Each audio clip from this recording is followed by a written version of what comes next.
सभी तरह की न्यू लेटेस्ट मुशायरा वीडियोस देखने के लिए आप हमारे चैनल RS मीडिया को सब्सक्राइब करें और बेल आइकन दबाएं हमारी वीडियो सबसे पहले देखने के लिए।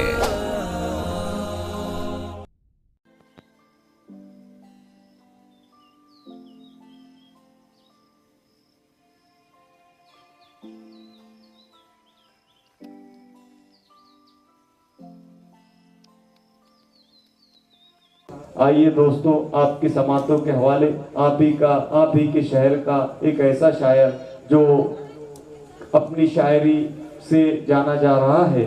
मेरी मुराद आसिफ नबील साहब, जो जिनका आबाई वतन मलगौर पांगरा और हालिया वतन जो है तो चिकली है। उम्मीद से कम चश्मे खरीदार में आए। मैं आसिफ नबील साहब को आवाज देता हूँ कि उम्मीद से कम चश्मे खरीदार में आए, हम लोग जरा देर से बाजार में आए। उम्मीद से कम चश्मे खरीदार में आए, हम लोग जरा देर से बाजार में आए। ये शहर हवस का है, झुलस जाएगा तू भी, सूरज से कहो साया दीवार में आए, सूरज से कहो साया दीवार में आए। आसिफ नबील साहब। शुक्रिया मुजीब सर जी। अस्सलाम वालेकुम सरजमीन मलकापुर।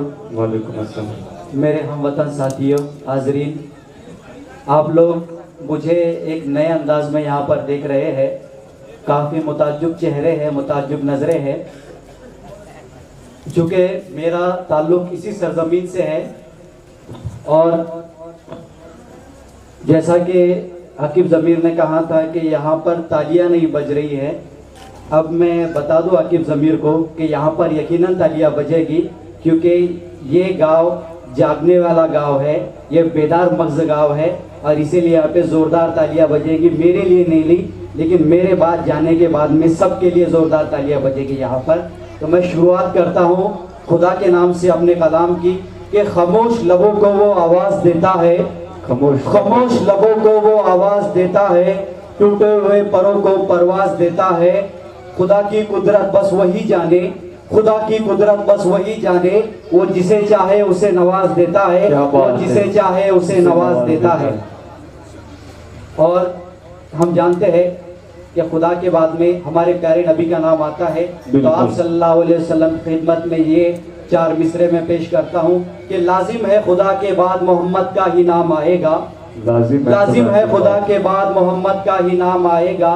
खुदा ने कहा था मेरा आखिरी प्याम आएगा, कुफ्र व अलहाद से मुतज़लज़ल है ये जहां। क्या बात है। कुफ्र व अलहाद से मुतज़लज़ल है ये जहां, मोहम्मद के बाद ही यहाँ इस्तेकाम आएगा, मोहम्मद के बाद ही यहाँ इस्तेकाम आएगा। वाह, सुभान अल्लाह, जिंदाबाद। देखिए, अपने गजलों के चंद अशार में पेश करता हूँ कि ज़मीन आसमां समंदर ये सब नहीं होता, ज़मीन आसमां समंदर ये सब नहीं होता, कुछ भी नहीं होता अगर रब नहीं होता, कुछ भी नहीं होता अगर रब नहीं होता। मैदान जंग से टीपू अगर भाग जाता, मैदान जंग से टीपू अगर भाग जाता, मैदान जंग से टीपू अगर भाग जाता, शेर मैसूर फिर उसका लकब नहीं होता, शेर मैसूर फिर उसका लकब नहीं होता। और चूंकि अब हालात बदल चुके हैं, जमाना बदल चुका है और शायरी भी बदल चुकी है, तो उसी बात को मैं अपने शेर में पेश करता हूँ कि आगे बढ़ता है वो जिसमें होता है दम, आगे बढ़ता है वो जिसमें होता है दम। राजा का बेटा राजा अब नहीं होता, राजा का बेटा राजा अब नहीं होता। और चंद अशार आपके सामने। जी बताओ। क्या है ईमान मुसलमान क्या है, क्या है ईमान मुसलमान क्या है, पूछते हैं वो हमसे तुम्हारी पहचान क्या है, पूछते हैं वो हमसे तुम्हारी पहचान क्या है। और एक उर्दू के मुतालिक एक शेर है, वो शेर को बोलने से पहले मैं एक आपके सामने एक छोटा वाकया बयान करूंगा, क्योंकि ये जो महफिल यहाँ पर आरास्ता बहरास्ता की गई है, ये सिर्फ उर्दू के लिए है, उर्दू को जिंदा व ताबिंदा रखने के लिए है। तो मैं आपके सामने एक वाकया पेश करता हूँ उर्दू की दरखशाई को साबित करने वाला, कि जब 2G स्पेक्ट्रम घोटाला हुआ था तो उस वक्त प्राइम मिनिस्टर मनमोहन सिंह थे और अपोजिशन लीडर सुषमा स्वराज थी। तो उन्होंने एक शेर पढ़ा था मनमोहन सिंह के ऊपर उर्दू का, देखो लोग उर्दू कहाँ का इस्तेमाल करते हैं, कि तू इधर उधर की बात ना कर, ये बता के काफिला क्यों लुटा, तू इधर उधर की बात ना कर, ये बता के काफिला क्यों लुटा, मुझे रहजनों से गिला नहीं, तेरी रहबरी का सवाल है। क्या बात है। मुझे रहजनों से गिला नहीं, तेरी रहबरी का सवाल है। तो तालियां बजी। फिर उसके बाद डॉक्टर मनमोहन सिंह जवाब देने के लिए खड़े हुए कि माना कि तेरे दीद के काबिल नहीं हूं मैं, माना कि तेरे दीद के काबिल नहीं हूं मैं, तू मेरा शौक देख, मेरा इंतजार देख, खोली है ज़ौक़ दीद ने आके तेरी अगर, हर रह गुजर में नक्श कफे पाए यार देख, हर रह गुजर में नक्श कफे पाए यार देख। ये जब पढ़ा गया तो पूरा हैवान गूंज उठा। तो ये हमारे उर्दू की शान है कि मैं पढ़ता हूँ कि क्या है ईमान मुसलमान क्या है, पूछते वो हमसे तुम्हारी पहचान क्या है, और सुनकर उर्दू ना आशना भी बोल उठते हैं, सुनकर उर्दू ना आशना भी बोल उठते हैं। कितनी शीरी है ये जुबान क्या है, कितनी शीरी है ये जुबान क्या है। और यहाँ पर हमारे दरमियान बहुत सारे नौजवान भी मौजूद है। तो एक शेर उनकी नजर के वजूदे जन ने बख्शी है कायनात को रानाई, वजूदे जन ने बख्शी है कायनात को रानाई, ना हो सिन्फ नाजुक तो फिर ये जहान क्या है, ना हो सिन्फ नाजुक तो फिर ये जहान क्या है।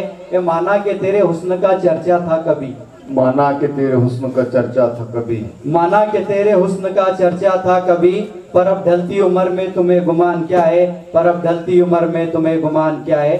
और अपनी गजल के कुछ अशार में पेश करके इजाजत चाहूंगा कि दिलों को मशहूर कर दे, ये एक पैगाम है नौजवानों के लिए कि दिलों को मशहूर कर दे वो साज बन जा, दिलों को मशहूर कर दे वो साज बन जा, दिल फरेब वो दिल नशी आवाज बन जा, और पैदा कर खुद में रमूज व असरार।